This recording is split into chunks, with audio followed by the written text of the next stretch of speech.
नमस्कार दोस्तों, very welcome back to my YouTube channel history with Yuva.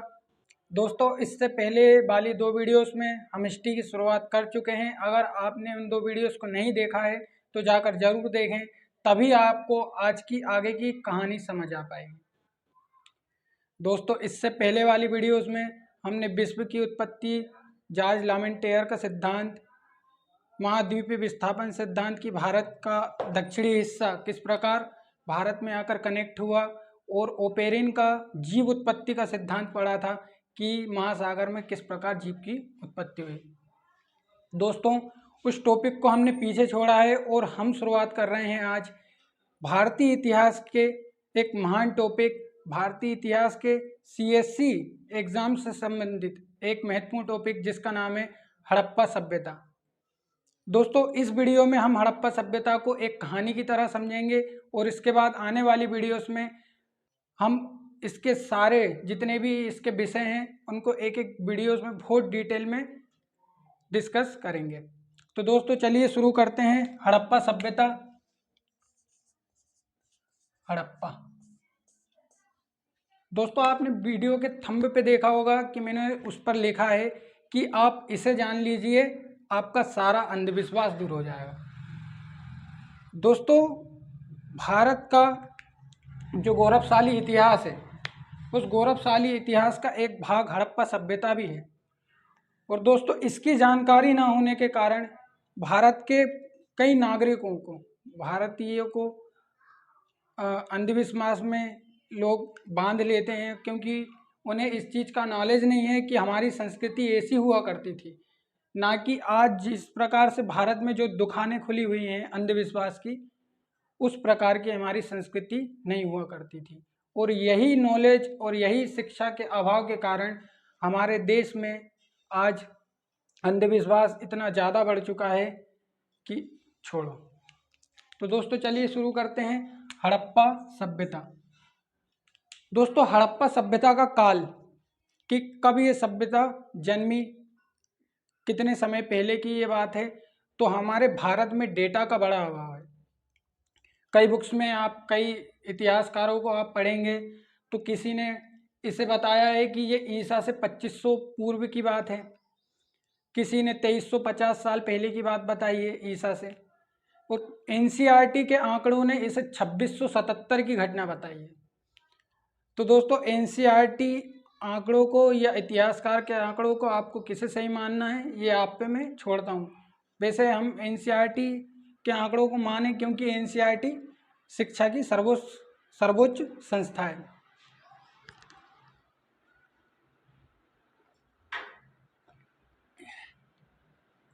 दोस्तों, अगर आप हड़प्पा सभ्यता की संस्कृति को जान लेते हैं तो मैं आपको गारंटी देता हूं कि आप 100% अंधविश्वास से बाहर आ सकते हैं।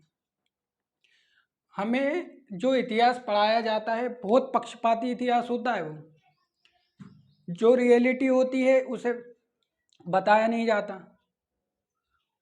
और जो सच है उसे दबाया जाता है। तो दोस्तों, इस वीडियो में CSC एग्ज़ाम्स के लिए तो हम सारी चीज़ें पढ़ेंगे, और समाज के लिए भी हम ये जानेंगे कि हड़प्पा सभ्यता क्यों इतना महत्वपूर्ण है, ये हमारी संस्कृति का एक पार्ट क्यों है, कितना महत्वपूर्ण पार्ट है ये सारी चीज़ हम इसमें जानेंगे। तो दोस्तों, काल निर्धारण की बात मैंने आपको बताई कि कई सारे आंकड़े हमें बताए जाते हैं। अब हम एक कहानी की तरह पढ़ते हैं कि हड़प्पा सभ्यता की खोज या इसकी रिसर्च कैसे शुरू हुई। दोस्तों, आपने भारत के पश्चिमी प्रांत अर्थात इस समय हमारा जो पंजाब वाला इलाका है, इस स्थान पर सन 1826 में एक भूरा अंग्रेज चार्ल्स मर्सन,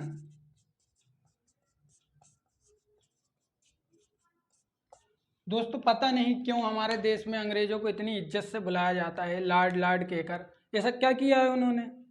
पूरा भारत हमारा लील गए, पूरा भारत बर्बाद कर दिया। सन 1826 में चार्ल्स मर्सन ने रावी नदी के किनारे एक टीले को देखा और उसका विश्वसनीय उल्लेख किया शायद उन्होंने अपनी किताब में इस चीज़ का उल्लेख किया कि यहाँ पर कुछ तो है, और उन्होंने इस पर ज़्यादा ध्यान नहीं दिया क्योंकि वे इसके महत्व से अनजान थे। इसके बाद सन 1831 में एक और अंग्रेज एलेक्जेंडर वंश, कई सारे नाम दिए जाते, कभी एलेक्जेंडर वंश तो कभी एलेक्जेंडर कनिंघम, आपको जो दिखता है आप उस हिसाब से इसे मान लीजिए। 1826 चार्ल्स मर्सन और 1831 एलेक्जेंडर वंश या ए कनिंघम। ए कनिंघम ने रावी नदी के किनारे इसी स्थान पर एक मोहर को देखा। एक धातु की मोहर हुआ करती थी उस समय, या मिट्टी की मोहर हुआ करती थी, उस मोहर को देखा, और उस मोहर पे उन्होंने देखा कि एक बेल और 6 प्रकार के अक्षर उस मोहर पर अंकित हैं, लेकिन वे भी इसके महत्व से अनजान रहे और उन्होंने भी इस पर कोई ध्यान नहीं दिया। और लगभग 1831 से 30 साल बाद जब भारत के वायसराय कैनिंग हुआ करते थे, 1861 जब भारत सरकार अर्थात भारत के जो वायसराय कैनिंग हुआ करते थे, कैनिंग के काल में 30 साल बाद एलेक्जेंडर कनिंघम ने ही ये दरख्वास्त की कि साहब रावी नदी के किनारे पर 2 बार कुछ चीज़ को देखा गया है, हमें उसके रिसर्च करनी है, इसलिए एक पुरातत्व सर्वेक्षण विभाग की स्थापना कर दीजिए। तब जाकर सन 1861 में कैनिंग ने पुरातत्व सर्वेक्षण विभाग की स्थापना की। लेकिन अंग्रेज थे, ब्रिटेन को ये कतई मंजूर नहीं था कि भारत में कुछ ऐसी चीज़ भी हो सकती है, तो ब्रिटेन हमें वैसे ही बहुत नीच समझते थे अंग्रेज हमें, और कैनिंग ने इस पर भी ज़्यादा ध्यान नहीं दिया। पुरातत्व सर्वेक्षण विभाग की स्थापना तो हुई, लेकिन किसी ने इस बात पर ज़्यादा ध्यान नहीं दिया। धीरे धीरे धीरे धीरे माहौल बदलता गया, समय बीतता गया। सन 1904 में पुरातत्व विभाग की स्थापना की। उसके बाद सन 1916 में जब इस पुरातत्व विभाग के संस्थापक, जब 1916 में पुरातत्व विभाग के महानिदेशक जॉन मार्शल बने, तब इस खोज ने तेजी पकड़ी, क्योंकि इस समय 2 भारतीय, राखलदास बनर्जी और दयाराम साहनी जी, इसके 2 इंजीनियर हुआ करते थे। इन 2 इंजीनियर्स ने सिंधु नदी के किनारे पर, जो हमारा पश्चिमी प्रांत पंजाब है, जिसे 5 नदियों का प्रदेश भी कहा जाता है, इस स्थान पर सिंधु नदी के किनारे और रावी नदी के किनारे उत्खनन का कार्य शुरू किया। ये हमारी सिंधु, चिनाब, ये है हमारी झेलम, ये है रावी, ये है सतलज नदी और ये है ब्यास। दोस्तों, आज के पाकिस्तान में रावी नदी के दाएं तट पर खोज की हड़प्पा नगर की। दयाराम साहनी जी ने 1921 में हड़प्पा नगर की खोज की, और जिस समय 1921 में हड़प्पा नगर की खोज की जा रही है, तो दोस्तों इस हड़प्पा नगर की खोज से पूरा विश्व चकित हो गया कि आखिर भारत में ये क्या मिल गया।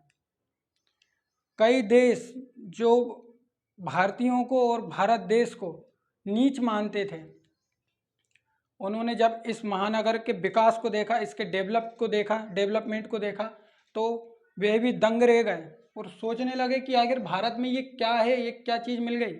उन्हें विश्वास नहीं हुआ देखकर, क्योंकि हड़प्पा नगर इतना ज़्यादा विकसित है और इसकी संस्कृति, यहाँ जब आगे हम पढ़ेंगे तो सारी चीज़ जानेंगे। इसके बाद सन 1922 में, उसके 1 साल बाद की बात है, 1922 में इसी स्थान पर सिंधु नदी पर हड़प्पा से 121 किलोमीटर दूरी पर मोहनजोदड़ो, इसकी खोज की राखलदास बनर्जी जी ने।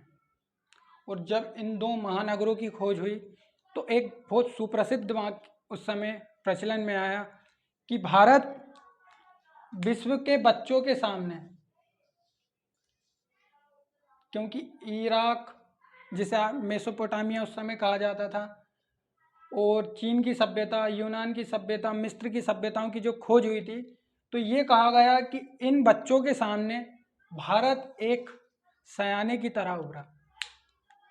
क्योंकि दोस्तों ये सभ्यता इतनी व्यापक सभ्यता होने वाली है। आगे हम इनके महानगरों के बारे में और डिटेल से जब पढ़ेंगे तो इन महानगरों के कई सारे स्थल खोजे गए, इस सभ्यता के कई सारे स्थल कई जगहों पर खोजे गए।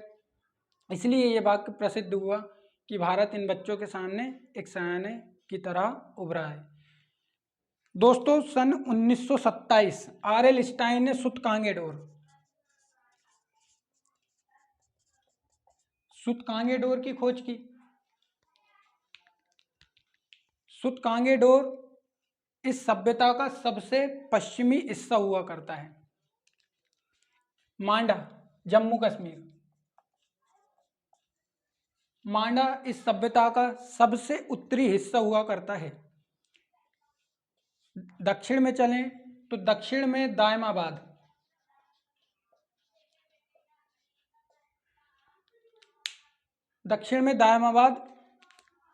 इस सभ्यता का सबसे दक्षिणी हिस्सा हुआ करता था। अगर हम इन तीनों को देखें तो एक त्रिकोणीय आकार में फैली इस सभ्यता का लगभग, जो हम विस्तार देखें तो 13 लाख वर्ग किलोमीटर का इसका वो बताया जाता है क्षेत्रफल। तो दोस्तों इसके इस विस्तार के कारण ही ये कहा गया कि भारत इन बच्चों के सामने एक सयाने के रूप में उभरा। दोस्तों जो मैंने थंब पर लिखा है कि इसे देख लीजिए, आपका सारा अंधविश्वास दूर हो जाएगा। जब हम इसकी सामाजिक स्थिति, सांस्कृतिक स्थिति और धर्म को पढ़ेंगे तब आपको समझ में आएगा कि मैंने ऐसा क्यों कहा। दोस्तों यहाँ ये सभ्यता इतनी विकसित हुई, इसने इतना डेवलपमेंट किया, तो इसका कारण है इसकी सामाजिक स्थिति। आज भी आप अगर भारत को देखें तो भारत के विकसित ना होने का एक महत्वपूर्ण कारक है यहाँ का समाज, यहाँ की सामाजिक स्थिति, यहाँ की विविधता और यहाँ का जातिवाद, यहाँ का वर्गवाद, यहाँ का धर्मवाद, यहाँ का समाजवाद। यही कारण है कि हमारा देश आज भी डेवलपमेंट में बहुत पीछे है। दोस्तों यहाँ पर जो समाज है ये किसी प्रकार के वर्ण व्यवस्था, जाति व्यवस्था, किसी भी प्रकार के पृथकतावाद के सिद्धांत पर आधारित नहीं है। इसीलिए इस सभ्यता का मैं अगर कहूँ तो विकास का कारण यही हो सकता है। दोस्तों अमेरिका, ब्रिटेन, रूस, फ्रांस, जापान जैसे कई विकसित देशों ने इस सभ्यता को देखकर दांतों तले उंगलियां चबा ली। और आज भी ये बड़े शर्म की बात है कि भारतीयों को, कई सारे अशिक्षित भारतीयों को और शिक्षित भारतीयों को भी इस सभ्यता के महत्व के बारे में जानकारी नहीं है। ये बेहद दुख की बात है, बेहद शर्म की बात है कि हमारे ही देश में इतना महान कुछ है लेकिन उसके बारे में लोगों को जानकारी नहीं है। क्योंकि हमें जो पढ़ाया जाता है वो बेहद पक्षपात पूर्ण हुआ करता है, और हमें जो किताबों में, स्कूलों में पढ़ाया जाता है उनमें तो ये चीज़ें हुआ ही नहीं करती। अब कहीं जाकर शिक्षा पद्धति बदल रही है तो देखते हैं कि आखिर क्या है, इस टॉपिक को जोड़ा गया है कि नहीं। तो दोस्तों हड़प्पा सभ्यता में ये इतनी इसकी खासियत। अब एक कहानी और सुनिए कि मैं यहाँ पर जो टॉपिक्स लिख रहा हूँ इसको मैं एक कहानी की तरह बोलूँगा। इसके बाद आने वाली वीडियोस में बेहद डिटेल से पढ़ेंगे, क्योंकि हम यूपीएससी के एस्पिरेंट हैं, हमें सब कुछ डिटेल में ही पढ़ना है। आपको बस पेशेंस बनाए रखना है। अगर आप पेशेंस बनाएं और आखिरी तक अगर आप वीडियो को देखते हैं तो मैं गारंटी देता हूँ कि आपका अंधविश्वास दूर हो जाएगा। दोस्तों यहाँ की सामाजिक व्यवस्था जो हम बेहद डिटेल में पढ़ेंगे। यहाँ का धर्म, वैदिक धर्म और वर्तमान भारतीय धर्म और हड़प्पा धर्म, इसका एक तुलनात्मक अध्ययन करेंगे हम। तब आपको पता चलेगा कि श्रेष्ठ कौन है, आज का समाज या उस समय का हड़प्पा वाला समाज।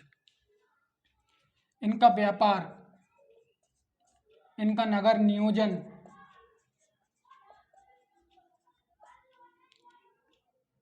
और इनका पशुपालन, कृषि, इन सारे, इसके अलावा भी कई सारे टॉपिक्स हैं, लेकिन ये थोड़े इम्पोर्टेंट टॉपिक्स हैं। तो इस वीडियो में हम इन पर एक कहानी की तरह चर्चा करेंगे कि इनके समाज, धर्म, व्यापार, नगर नियोजन, पशुपालन, कृषि, पत्थरों का उपयोग, इनकी क्या खासियत रही। दोस्तों, इनका समाज, खोज आज भी जारी है। इनकी जो लिपि है उनको अभी तक पढ़ा नहीं गया है और अभी भी इनके लिपियों को पढ़ने की कोशिश की जा रही है। तो धीरे धीरे लिपि इनकी प्रकाश में आ रही है। जैसे जैसे हमें हमारे यहाँ खोज होती जाएगी, हमें इनके बारे में और जानकारी मिलती जाएगी। दोस्तों, इनका समाज, दोस्तों जिस प्रकार आज का भारत कई सारे जातियों, कई सारे धर्मों, समुदायों, वर्गों में, उपजातियों में बटा हुआ है, इस समय का समाज इस प्रकार की किसी भी प्रथाओं का गुलाम नहीं था। यहाँ कोई जाति व्यवस्था नहीं है, यहाँ कोई वर्ण व्यवस्था नहीं है। यहाँ पर इंसान इंसान हुआ करता है, यहाँ पर ऊंच नीच नहीं है। और दोस्तों, मैं ये बता दूं कि इस पूरी सभ्यता का विकास इस देश के मूल निवासियों ने ही किया है। इसके बाद जितने भी लोग आते हैं वे सारे भारतीय नहीं हैं, वे सारे विदेशी हैं। दोस्तों, आज के कुछ दलित, आदिवासी और कुछ दक्षिण भारतीय इस सभ्यता के मूल निवासी हुआ करते थे। दोस्तों, ऐसा कहने का आधार है डीएनए टेस्ट। इस समय की जो हड्डियां, जो बर्तन, जो धातु वगैरह जो भी चीज़ें हमें मिली हैं, उस आधार पर, खासकर हड्डियों के डीएनए के आधार पर यह बताया जाता है कि दलित, आदिवासी और कुछ दक्षिण भारतीयों का ही डीएनए उस समय की हड्डियों से मैच खाता है। जो मेल डीएनए का मेल बताता है कि ये लोग इसके मूल निवासी हुआ करते थे। बाकी इसके बाद जो भी भारत में आएंगे वे भारतीय नहीं हैं, वे इस देश के मूल निवासी नहीं हैं। ये चीज़ आप पूरे यूट्यूब पर देखें, आपको कोई नहीं बताएगा। क्यों नहीं बताएगा? क्योंकि पक्षपात, धर्मवाद, जातिवाद, इसी से ही हमारा पूरा, आप आगे जब हम पढ़ेंगे, हम कनिष्क को पढ़ेंगे, हम कई सारे शासकों को पढ़ेंगे, तो उन्होंने हिंदू धर्म को स्वीकार नहीं करते हुए स्वीकार किया बौद्ध धर्म को, जैन धर्म को। उसका कारण रहा है हिंदू धर्म का जातिवाद, हिंदू धर्म का पृथकतावाद, वशीभूतीकरण। इसलिए दोस्तों, हिंदू धर्म का जब हम आगे इतिहास पढ़ेंगे तो आप देखिए कि किस प्रकार हिंदू धर्म का पतन होता जाता है। दोस्तों, इनकी सामाजिक व्यवस्था किसी भी प्रकार से पृथकतावाद के सिद्धांत पर आधारित नहीं थी। यहाँ पर लोग इंसान हुआ करते हैं, इंसान ही इंसान हुआ करता है। यहाँ पर किसी प्रकार से जातिवाद नहीं किया गया। अगर आपको किसी किताब में लगता है कि ये लिखा गया है कि यहाँ पर वर्ण व्यवस्था थी, यहाँ पर आश्रम व्यवस्था या यहाँ पर जाति व्यवस्था थी, तो ये बिल्कुल गलत है। धर्म, दोस्तों इनके धर्म की बात करते हैं। इनका धर्म, दोस्तों ये मातृ देवी की पूजा करते हैं। इनका धर्म भावनाओं पर आधारित है। आज जिस प्रकार हम देखते हैं कि उच्चारण पर हमारा धर्म आधारित है, हम मंत्र उच्चारण से ईश्वर की पूजा आराधना करते हैं। उस समय के लोग केवल ध्यान लगाकर ईश्वर की भक्ति किया करते थे। केवल ये लोग, जिस प्रकार आपने देखा होगा कि ऋषि मुनि वगैरह बैठकर अकेले में ध्यान लगाते हैं, उस प्रकार ये लोग ध्यान लगाकर ईश्वर की आराधना करते थे और आराधना भावनाओं पर आधारित होती थी, ना कि उच्चारण पर। ये बोलते नहीं थे। जब ये लोग पूजा करते थे तो ये किसी प्रकार का उच्चारण, मंत्र उच्चारण नहीं करते थे। इनकी पूजा करने की विधि केवल भावनाओं पर आधारित थी। दोस्तों, यहाँ पर एक मूर्ति पाई गई है, जिससे आने वाले भारतीय इतिहास कहते हैं कि यहाँ पर मूर्ति पूजा हुआ करती थी। दोस्तों, ये भी एक सफ़ेद झूठ है। यहाँ पर किसी प्रकार की मूर्ति पूजा नहीं की जाती थी। यहाँ पर जो पशुपतिनाथ, इस मूर्ति की तुलना पशुपतिनाथ महादेव से की जाती है, लेकिन इन सभ्यताओं में भी कई सारी ऐसी मूर्तियाँ मिली है। तो ये कहना कहीं भी उचित नहीं होगा कि यहाँ पर मूर्ति पूजा की जाती थी। दोस्तों, इस मूर्ति के आप आजू बाजू देखें, आप एनिमेटिक फोटो निकाल कर देखिएगा तो इसके चारों ओर गेंडा, भैंसा, एक शेर और साधु के आकृति में, क्योंकि ये मूर्ति बैठी हुई है, तो इसके नीचे दो हिरण हैं इसके नीचे, मतलब मूर्ति के नीचे हैं। तो दोस्तों, इस आधार पर कहा जाता है कि यहाँ मूर्ति पूजा होती थी, जो एकदम झूठ है। पक्षपाती इतिहास बताना मेरा काम नहीं है, मेरा काम है सच्चा इतिहास बताना। वो सच्चा इतिहास यही है कि यहाँ पर इस प्रकार की कोई व्यवस्था नहीं थी। दोस्तों, इनका व्यापार, दोस्तों ये ईरान, इराक, अफगानिस्तान, पाकिस्तान, राजस्थान, इन जगहों पर ये व्यापार किया करते हैं।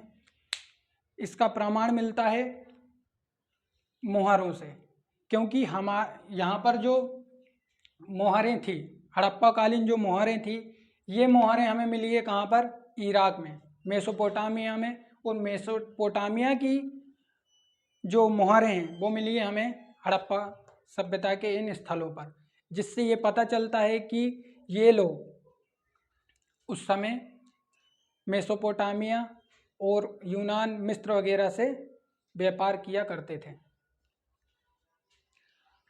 दोस्तों, इनका नगर नियोजन, दोस्तों हड़प्पा सभ्यता को कुछ अगर सबसे ज़्यादा डेवलप्ड बताता है तो वो है इनका नगर नियोजन। दोस्तों, अगर आज के भारत से और उस समय के इस शहर से, अर्थात इस समय के भारत से हम अगर तुलना करें तो आप देखेंगे कि इस समय का भारत ज़्यादा डेवलप्ड हुआ करता था। इसका कारण है दोस्तों हड़प्पा और मोहनजोदड़ो। इसके और कई स्थान में आपको बताऊं तो हड़प्पा, मोहनजोदड़ो, चहुदड़ो, बनावली, लोथल, कालीबंगा, सुतकांगेडोर, सुरकोटदा, कुंतासी, रोपड़, ऐसे कई सारे स्थान हैं, दायमाबाद, मांडा, धोलावीरा, जहाँ पर इनके हम नगर नियोजन को देखें तो इनका नगर नियोजन इतना ज़्यादा विकसित है कि ये आज के भारत से तो कहीं ज़्यादा विकसित हुआ करते थे। दोस्तों, आप देखेंगे कि हड़प्पा से ज़्यादा मोहनजोदड़ो का विकास हुआ। मोहनजोदड़ो का अर्थ होता है मुर्दों का टीला। दोस्तों, इनकी नालियाँ बराबर पत्थर से ढकी हुआ करती थी। इनकी बिल्डिंगें, इनके जो घर हुआ करते हैं, ये डबल मंजिल के घर हुआ करते थे। इन्होंने डबल मंजिला घर, अर्थात एक घर के ऊपर दूसरा घर बनाना भी शुरू कर दिया था। दोस्तों, इसका कारण ये बताया जाता है कि इस स्थान पर जो हवाएं चलती थी उससे इनके घर रेत में ढक जाया करते थे। इस कारण इन्हें ऊपर और घर बनाना पड़ता था। ऐसा एक तर्क दिया जाता है कि इसलिए इन्होंने डबल मंजिल के घर बनाए। दोस्तों, इनकी सड़कें एक दूसरे को समकोण पर काटती हैं, इस प्रकार।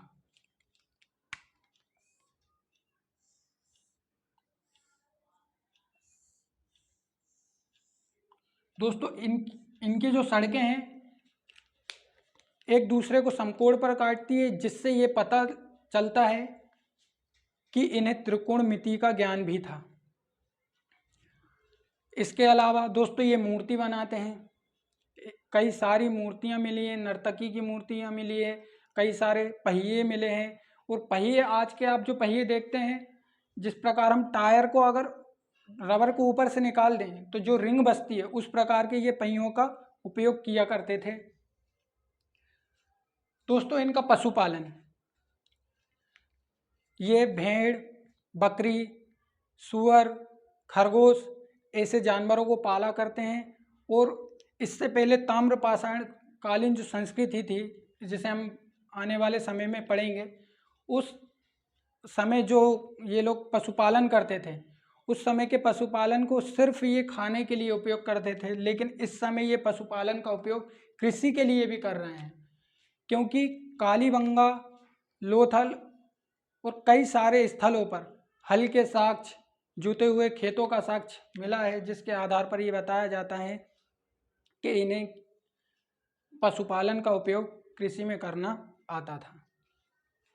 दोस्तों इनकी कृषि एक बेहद महत्वपूर्ण विषय है इस सभ्यता का, क्योंकि इनकी जो आर्थिक स्थिति है वे कृषि आधारित हुआ करती थी। पशुपालन इनका गौण व्यवसाय हुआ करता था और मुख्य व्यवसाय होता था इनका कृषि। दोस्तों आज अगर आप पंजाब को देखें तो पंजाब वाला क्षेत्र इतना उपजाऊ नहीं है, लेकिन सिकंदर के जो इतिहासकार हैं, सिकंदर का जब आक्रमण भारत में होगा उस समय हम पढ़ेंगे, तो उसके साथ जो इतिहासकार आए वे बताते हैं कि इस स्थान पर खेती बहुत उपजाऊ हुआ करती थी, बहुत उपजाऊ यहाँ की मिट्टी हुआ करती थी, कई सारी फसलें उगाई जाती थी, ये बताया जाता है। दोस्तों हड़प्पा सभ्यता के जो लोग थे वे 9 प्रकार की फसलों को उगाया करते थे। नवंबर से लेकर अप्रैल तक इनका कृषि सत्र चलता था। 9 प्रकार की फसलों में ये गेहूँ, जौ, तिल, सरसों, खरबूजा ऐसी तमाम फसलों को ये उगाया करते थे। दोस्तों मातृदेवी की मूर्ति, एक देवी की मूर्ति मिली है जिसके गर्भ से पौधा निकलता हुआ बताया गया है, और उससे ये अंदाजा लगाया जाता है कि ये लोग प्रकृति पूजक थे। दोस्तों ये है मूल निवासियों की कहानी। इस देश के मूल निवासी प्रकृति पूजक और पशुपति के पूजक हुआ करते थे, लेकिन इस देश के लोगों को, इस देश के दलित, आदिवासी, दक्षिण भारतीयों को, ये कई लोगों को तो ये ज्ञान नहीं है कि ऐसा कुछ भी है भारत में। दोस्तों शिक्षा का अभाव, इसलिए शायद भीमराव अंबेडकर ने कहा था कि मुझे मंदिर में जाने का अधिकार नहीं चाहिए, हमें शिक्षा का अधिकार दो। शिक्षा, अगर आपके पास शिक्षा है तो आपको किसी से लड़ने की ज़रूरत नहीं है। इसलिए अंबेडकर साहब ने कहा था कि लड़ो मत, पढ़ो। दोस्तों मैं किसी समुदाय विशेष से, जातिगत व्यवहार से बहुत दूर हूँ।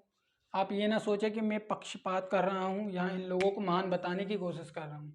दोस्तों जो सच है उसे स्वीकारना पड़ेगा और उसे बताना ही पड़ेगा, क्योंकि आज नहीं तो कल पूरा समाज ये चीज़ें पढ़ लिख जाएगा, तब तो सबको सच्चाइयाँ पता चलेगी। तो दोस्तों ये थी इनकी कृषि व्यवस्था, पशुपालन व्यवस्था, नगर नियोजन, व्यापार, धर्म, समाज, कुछ एक्स्ट्रा जानकारी। दोस्तों हमने ये जाना कि ये प्रकृति पूजक हुआ करते थे, ये भावनाओं पे आधारित भक्ति किया करते थे। दोस्तों इनमें एक और महत्वपूर्ण चीज़ है दायमाबाद और धोलावीरा। दोस्तों यहाँ ग्रामीण संस्कृति के साक्ष्य मिले हैं। आप देखेंगे कि मेहरगढ़ पहला एक ऐसा स्थान था जहाँ पर पहली बार हमें स्थानीय जीवन के साक्ष्य मिलते हैं। स्थानीय जीवन से अर्थ है कि यहाँ पर लोग पहली बार बसे होंगे। क्यों? क्योंकि यहाँ पर ही पहली बार हमें कृषि का साक्ष्य मिला है। दायमाबाद जो इनका दक्षिणी हिस्सा हुआ करता है इस सभ्यता का, सुतकांगेडोर इसका सबसे पश्चिमी हिस्सा, मांडा इनका सबसे उत्तरी हिस्सा है। और दोस्तों ये एक त्रिकोणीय सभ्यता है, 13 लाख वर्ग किलोमीटर में ये फैली हुई है। और दोस्तों इस सभ्यता ने इतना ज़्यादा विकास किया कि आप अगर अभी आप एनिमेटिक्स वीडियोस या आप वहाँ जाकर भी देखें तो आपको लगेगा कि ये था हमारा भारत। ये थी इस देश के मूल निवासियों की कहानी, जिसे कभी इतिहास में नहीं बताया जाता। दोस्तों, यूपीएससी, पीएससी, कई सारे एग्जाम्स की दृष्टि से तो हम इसे पढ़ते ही हैं, हमें इसे समाज की दृष्टि से भी पढ़ना है। केवल नौकरी के लिए पढ़ना, केवल इसलिए पढ़ना कि हमारा स्वार्थ है, हमें नौकरी लगना है दोस्तों, लेकिन ये समाज के लिए भी तो कितना इम्पोर्टेंट है। समाज के हर व्यक्ति को ये पता होना चाहिए, हर इंसान को ये पता होना चाहिए, हर भारतीय को ये पता होना चाहिए कि हमारे देश में एक कुछ ऐसा हुआ करता था। दोस्तों, ये सिंधु घाटी सभ्यता, ये कांस्य युगीन या ये हड़प्पा सभ्यता, दोस्तों ये हमारे भारतीय इतिहास में चार चांद लगाती है। और हर भारतीय को ये पता होना चाहिए कि हमारा देश ऐसा हुआ करता था। दोस्तों, जब अमेरिका, ब्रिटेन, फ्रांस, रूस जैसे विकसित देश इस सभ्यता का लोहा मान सकते हैं, तो हमारे भारतीयों को ये क्यों ना पता हो, क्यों इसे सही से नहीं पढ़ाया जाता। आप यूट्यूब पर देखें, आप कहीं पर भी आप इसको देखें तो पक्षपात, केवल पक्षपात किया जाता है। समाज में बताया जाता है कि यहाँ वर्ण व्यवस्था थी, यहाँ ब्राह्मण, वैश्य, क्षत्रिय, शूद्र, इस प्रकार से लोग समाज में बटे हुए थे, बल्कि ऐसा कुछ यहाँ पर नहीं है, इसके कोई साक्ष्य नहीं है। मूर्ति पूजा का भी यहाँ पर कोई साक्ष्य नहीं मिलता। इनकी धर्म व्यवस्था हमने पढ़ी कि कितनी उन्नत थी। ये केवल भावनाओं के आधार पर पूजा पाठ किया करते हैं। इनका नगर नियोजन हमने देखा। दोस्तों, हड़प्पा सभ्यता में हमने इतनी जानकारी ली। आगे एक चीज और हम डिस्कस कर ले कि हड़प्पा सभ्यता या सिंधु घाटी सभ्यता क्यों कहा जाता है।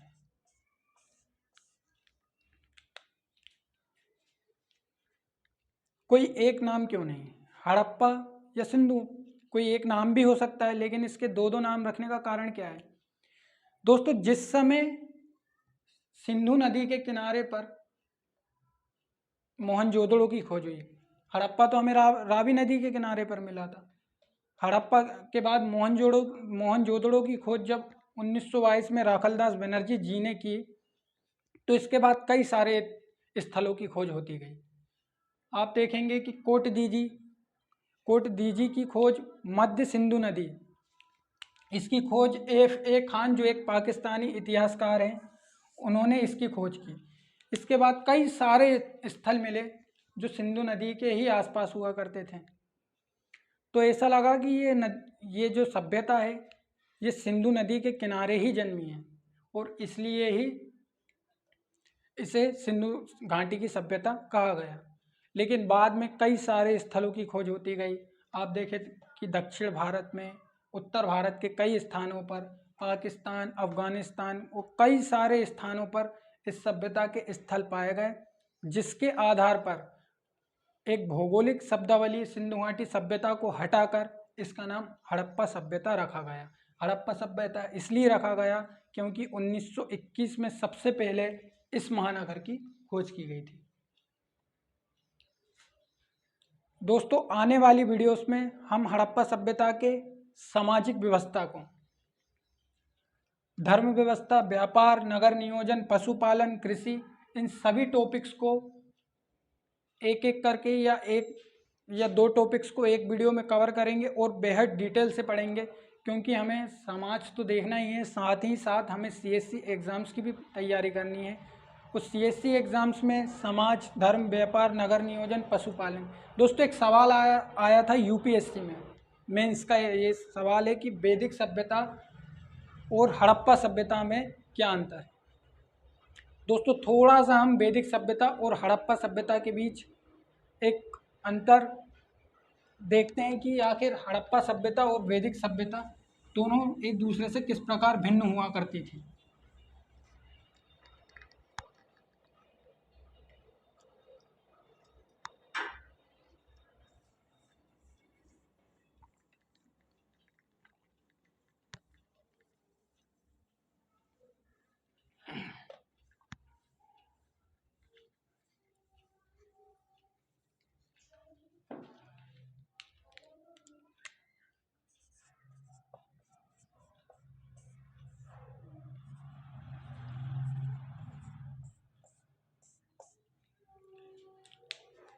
दोस्तों हड़प्पा संस्कृति और वैदिक संस्कृति, कई इतिहासकारों का तो ये तक मानना है कि वैदिक लोग ही हड़प्पा सभ्यता के निवासी हुआ करते थे। लेकिन आगे चलकर जैसे जैसे साइंस ने डेवलपमेंट किया और इस चीज़ की खोज आगे बढ़ती गई, तब पता चला कि वैदिक लोग अलग हैं और हड़प्पा सभ्यता के जो निवासी थे वे अलग हैं। दोस्तों डीएनए,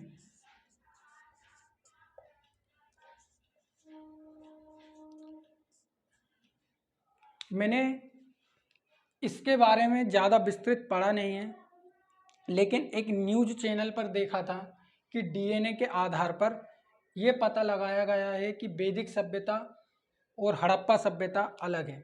दोस्तों हड़प्पा सभ्यता में जो हमें हड्डियां वगैरह मिली हैं, कई स्थानों पर हमें हड्डियां वगैरह मिली हैं, उस स्थान पर जो हड्डियां मिली हैं और आज के जो दलित आदिवासी और कुछ दक्षिण भारतीय उनसे इनके डीएनए मेल करते हैं।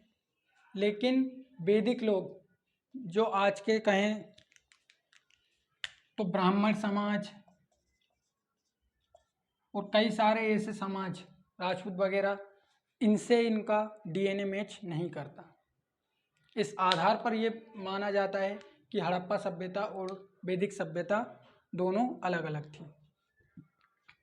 दोस्तों इसके बाद आता है भावनाएं, पूजा या धर्म।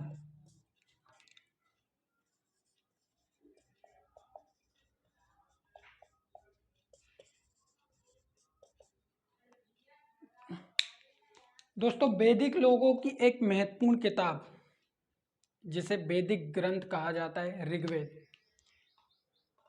ये वेदों की पूजा करते हैं। यहाँ पर वर्ण व्यवस्था है, 4 वर्णों में हमारा जो समाज है इस समय बट गया था, लेकिन यहाँ के लोग किसी भी प्रकार की वर्ण व्यवस्था में नहीं बटे हुए थे। यहाँ पूजा उच्चारण पर आधारित थी। यहाँ पर जो धर्म था ये भावनाओं पर आधारित था। दोस्तों मूर्तियाँ और कुछ ऐसे साक्ष्य हैं कि यहाँ पर तीर भाले का साक्ष्य मिलता है, यहाँ पर ऐसा कोई साक्ष्य नहीं मिलता। यहाँ पर कई स्थानों पर 1-2 ऐसे स्थान हैं जहाँ पर तीर और भालों का साक्ष्य मिला है, लेकिन ये नहीं माना जाता कि ये हड़प्पा काल के हैं, क्योंकि दोस्तों स्थायी सेना का साक्ष्य इस स्थान पर नहीं मिला और इसीलिए ये कहा जाता है कि शायद ही हड़प्पा में शासक वर्ग मौजूद था, शायद ही हड़प्पा में कोई पुरोहित वर्ग मौजूद था। तो दोस्तों ये था धर्म और ये था पूजा। दोस्तों मैं आपको रामशरण शर्मा जी ने जो अपनी एंशिएंट हिस्ट्री की जो किताब लिखी है उस आधार पर भी मैं आपको बताता हूँ कि इन दोनों में क्या अंतर है। तो दोस्तों मैं आपको कुछ भी मन से नहीं बता रहा हूँ, हम जितना पढ़ रहे हैं किसी न किसी किताब से पढ़ रहे हैं, एनसीईआरटी से पढ़ रहे हैं या किसी न किसी इतिहासकार की बुक से पढ़ रहे हैं।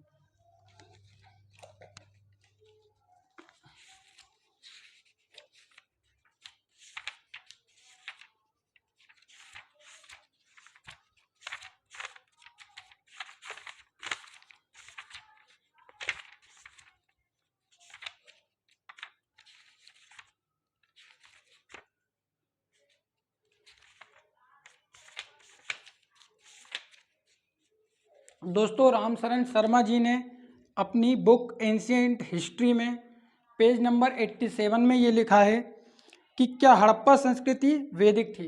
रामशरण शर्मा जी की ये बुक है दोस्तों, पेज नंबर 87 में उन्होंने ये लिखा है कि कभी कभी हड़प्पा सभ्यता को वैदिक सभ्यता भी कहा जाता है, लेकिन इसकी प्रमुख विशेषताएं वैदिक सभ्यता या ऋग्वेद से बेहद अलग हैं। नियोजित कस्बों, शिल्प, वाणिज्य और बड़ी ईंटों के बने ढांचे हड़प्पा काल की विशेषताएं हैं। ऋग्वेद में इनका कोई उल्लेख नहीं है। दोस्तों आगे इसका उल्लेख होगा कि प्रारंभिक वैदिक लोग के साथ पशुपालन पर निर्भर थे और हड़प्पा लोग कृषि पर निर्भर हुआ करते थे। शुरुआती वैदिक लोगों ने लगभग पूरे हड़प्पा क्षेत्र पर कब्जा किया, लेकिन वे अफगानिस्तान में भी रहते थे। विकसित शहरी चरण, आप देखें कि मैंने आपको बताया था कि 2500 से 1900 कई सारी डेट्स बताई जाती है। और दोस्तों ये आधार था कि हड़प्पा संस्कृति वैदिक संस्कृति से कितनी भिन्न थी। यहाँ समाज में आप देखेंगे कि 4 प्रकार के समुदायों में समाज बट जाता है। तो दोस्तों ये था अंतर इन दो सभ्यताओं में। दोस्तों इसके बाद आती है मनोरंजन, कि हड़प्पा सभ्यता में क्या क्या हुआ करता था। दोस्तों जुआ, भारत में शुरू से ही है जुआ। ये जुआ खेलते हैं, जुए का साक्ष्य मिलता है। भूत प्रेत पर विश्वास होने का भी ये आशंका की जाती है कि यहाँ पर भूत प्रेत पर विश्वास किया जाता था, क्योंकि कई सारे स्थानों पर ताबीज देखने को मिले हैं। तो दोस्तों यहाँ पर ताबीज मिलने से ये बोलना कि यहाँ पर अंधविश्वास था या यहाँ पर भूत प्रेत पर विश्वास किया जाता था, तो ये सही नहीं होगा। क्योंकि आज भी कई लोग ताबीजें पहनते हैं, लेकिन इसका अर्थ ये नहीं है कि सबका उद्देश्य एक ही है। दोस्तों ये मछली पकड़ते हैं, ये पक्षियों की लड़ाई करवाते हैं, इन सब से ये अपना मनोरंजन करते हैं। दोस्तों कृषि की बात, पशुपालन की बात, धर्म की बात, समाज की बात, इन सब की बात नहीं की दोस्तों हमने हड़प्पा सभ्यता के स्थलों की। दोस्तों एक पूरे वीडियो में हम हड़प्पा सभ्यता के स्थलों की एक लिस्ट पूरी की पूरी हम पढ़ेंगे।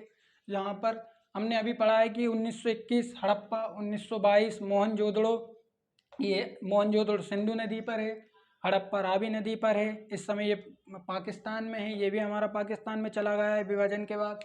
आप देखेंगे कोट दीजी की खोज हुई, चौदड़ों की खोज 1931 में हुई। चौदड़ों की खोज मणिगोपाल मजूमदार जी ने की। कालीबंगा की खोज हुई, जिसकी खोज अबलानंद घोष ने की।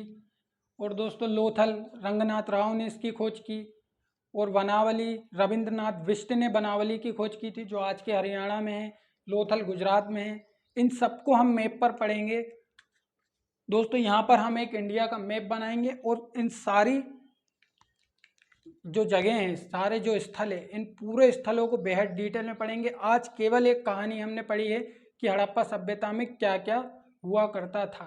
दोस्तों पशुपालन हमें पूरा डिटेल में पढ़ना है, हमें इनकी संस्कृति को पूरा डिटेल में पढ़ना है, समाज को पूरा डिटेल में पढ़ना है। दोस्तों अगर लोगों को ये पता हो कि यहाँ पर ऐसा था, धर्म इस प्रकार का हुआ करता था, हमारे देश के मूल निवासियों का धर्म इस प्रकार हुआ करता था, तो दोस्तों आप देखें कि अंधविश्वास कहीं ना कहीं दूर होता है।